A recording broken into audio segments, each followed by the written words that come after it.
अस्सलाम वालेकुम। चलिए आज मैं आपको बनाना सिखाती हूँ तंदूरी चिकन विंग्स। और यहाँ पे बनाने के लिए हमें चाहिए होगा आधा किलो चिकन विंग्स। और चाहे तो आप इसको लंबाई में ले लें, चाहे तो आप इसके छोटे टुकड़े करवा लें, विंग्स के 2 डबल करवा दें इस तरह। जैसे ये बड़े हैं इस तरह आप इनके बीच में से 2 करवा सकते हैं। तो इनको मैंने अच्छी तरह धो लिया था छन्नी में, रखने के बाद इसको डाल देंगे एक बॉल के अंदर। और यहाँ पर डाल देंगे इसके अंदर पानी, ताकि इसमें पूरी अच्छी तरह ये डूब जाए। और मज़ीद इसको अच्छा सा करने के लिए यहाँ पर डाल देंगे सिरका 2 टेबल स्पून, नमक डाल देंगे 1 टेबल स्पून, ताकि आधा घंटा रखने के बाद जो इसके अंदर खून होता है वो ख़त्म हो जाता है, जो रेड कलर इसमें खून का आता है। तो इस अमल के करने से ये नहीं होता है कि इसमें खून आने लग जाएगा या फ्राई करते हुए खून आएगा। तो यहाँ ये सब ड्राई हो जाएगा और उसके बाद हम छन्नी से निकाल के उसको मतलब पानी से निकाल के उसे छन्नी में रख देंगे, उसको ड्राई कर लेंगे। और यहाँ पर अब हमने इसकी कोटिंग तैयार करने के लिए 1 कप मैदा ले लिया है। 1 टीस्पून मैंने डाल दिया है इसके अंदर चिकन पाउडर। और यह है तंदूरी मसाला, मेरा होममेड मसाला, इंशाल्लाह ज़रूर आपके साथ शेयर करूँगी। आप किसी भी अच्छी कंपनी का यहाँ पर भी मसाला ले सकते हैं। और यहाँ पर करेंगे इन तीनों को अच्छी तरह से मिक्स। और यहाँ पर जो चिकन है ये देखें बिल्कुल ड्राई हो चुकी है। और यहाँ पर इसको कोटिंग के साथ खूब अच्छा से इसे कोट कर लेंगे। तो ये कि चिकन जो है वो सिरका और नमक के पानी की वजह से काफ़ी टेंडर भी हो जाता है, जायका भी आ जाता है। तो इसलिए आधा घंटा आप ज़रूर रखें इसे। उसके बाद छन्नी में रखें, फिर इस तरह कोटिंग लगाकर आप इसको फ्राई कर लें दरमियानी आंच पे।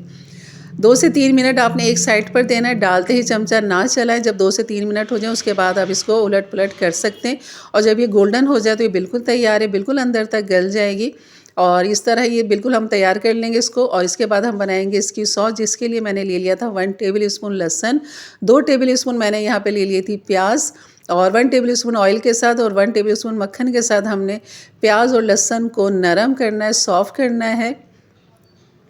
और यहाँ जैसे ये सॉफ्ट होगा तो यहाँ पर मैं डाल दूँगी थोड़ा सा पानी, ताकि हमारा मसाला जले नहीं। जो हमने अभी ड्राई मसाले यहाँ पर डालने, जिसमें ये है मेरा होममेड तंदूरी मसाला।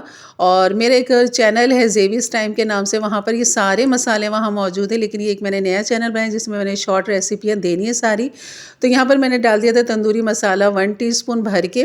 और भुना पिसा ज़ीरा डाल दिया था 1 टीस्पून, काली मिर्च डाल दी थी ½ टीस्पून। और ये है मायोनीज़ 2 टेबल स्पून। यहाँ पर इसको खूब अच्छा सा मिक्स करेंगे और चूल्हा कर देंगे हल्का। और सारी जो फ्राई चिकन है यहाँ पर इसको डालेंगे और खूब अच्छा से इसको टॉस करेंगे यहाँ पर। और यहाँ पर जो है मज़ीद हमने जो मसाले इसके अंदर डालने हैं, हरी प्याज डालनी है मैंने यहाँ पर 1 टेबल स्पून, जो कि मेरे पास फ्रोज़न हुई भी रखी हुई है। और इसका भी इंशाल्लाह मैंने दिखाऊंगी आपको किस तरह फ्रोज़न करते हैं। ये भी मैंने अपने पुराने चैनल पे इसकी वीडियो डाली हुई है। अगर कोई देखना चाहे तो ज़ेबीज़ टाइम के नाम से वहाँ पर मेरा चैनल मौजूद है। तो वहाँ हर तरह की रेसिपी, हर मसाले, होममेड मसाले सारे आपको वहाँ मिल जाएंगे। लेकिन यहाँ भी इंशाल्लाह मैं डालूँगी। और यहाँ पर जो है सफ़ेद तिल थोड़ा सा डाल देंगे। यहाँ कर देंगे अब चूल्हा बंद। और फ्रोज़न मैंने हरी प्याज यहाँ डाल दी, तो देख रहे हो किस तरह कलर बिल्कुल ग्रीन है, फ्रोज़न हरी प्याज का, ख़राब नहीं है। तो इंशाल्लाह मिलते हैं फिर एक अच्छी नई रेसिपी झटपट के साथ। इजाज़त दीजिए, अपना बहुत सारा ख्याल रखिए। अल्लाह हाफ़िज़।